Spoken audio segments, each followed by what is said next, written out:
So this is an 84-year-old woman who presented to the emergency room with acute onset of shortness of breath. She was previously very functional, independent at home. She actually had known severe MR, but was asymptomatic, and there was no intervention. We don't have the prior echoes, but the presumption was it was probably a prolapsing P2.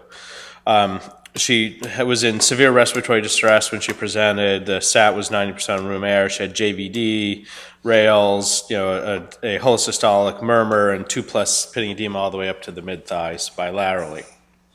So, excuse me. So this is her echo, and she has this flail P2, and so our presumption is she decompensated when this previously prolapsing P2. Yeah, it looks like it, doesn't it? Yeah. So this was her pathology. So it was a very broad jet along the whole coaptation line. Flail gap was 8 millimeters. The ERO was almost 1.2, so this was massive. She had pulmonary hypertension. Her EF was preserved. She had significant reversal flow in her pulmonary veins. LA was dilated. But she did have a lot of calcification, a lot of MAC, some leaflet calcification. Her mitral valve area was 2.67 with a mean gradient of 8 millimeters. So she was really kind of an extremis. She was on positive pressure ventilation, not intubated. IV Lasix, just remained in class 4 heart failure. So she just, in her assessment, she was not a good candidate for surgery. She was while she was independent, she was kind of frail. She was obviously very decompensated. I guess maybe you could have tried to put a balloon pump in and see if you could bridge her to recover.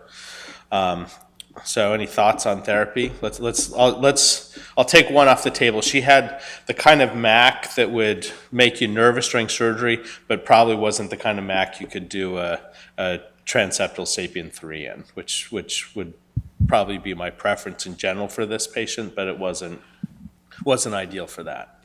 I mean, she has a couple of red flags, obviously, if you're thinking about a mitral clip. But you could always put a clip in and interrogate it and see if a lot of the gradient was sort of flow dependent.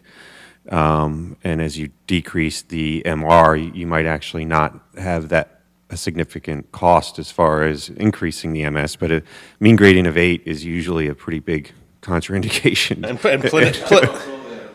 Yeah, there's a lot of flow. Yeah, so I would just... By planimetry was less than 2.7. It's pretty small area too. I mean, both those things are issues, but you do have the luxury of trying it and then deciding before you release it. So we decided to do a clip, and this is also just to demonstrate the MAC. I mean, it's not the worst you've seen, but it's going to cause pause if you were to do this surgically, certainly. So we obviously decided to, as you can see the clip in this picture, we decided to proceed with a mitral clip. So we went ahead and put a clip in, got the flail portion. So the ERO went from, I think it's, maybe Steve can comment, but I think determining amount of MR after a clip is difficult. But we reduced it down to an ERO, a cumulative ERO of 0.6. So by all terms, we went from horrendous MR to, without question, severe MR. This lady was left with definitely severe MR.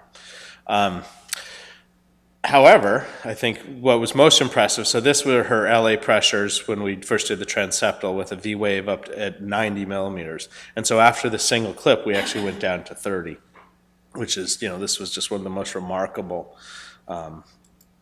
things I've seen. So, and her gradient was actually 6. So indicating that probably a good portion of the gradient was flow related from the MR. She no longer had pulmonary vein reversal, and actually went home on day 5, and at least even now beyond 2 months was feeling well at follow up. But it's I think it's certainly by TVT criteria, this is a case that was a failure of a mitral clip, right? Because we left the room with severe MR, but clinically she, had a remarkable improvement, and who knows what'll happen long term, obviously. But I think it's I think it was a good treatment to go from torrential to severe. And I think we're really doing. I bet you, gosh, probably at least 40% of our cases now are in patients that would have kind of classic Everest ineligible anatomy, including post-surgically,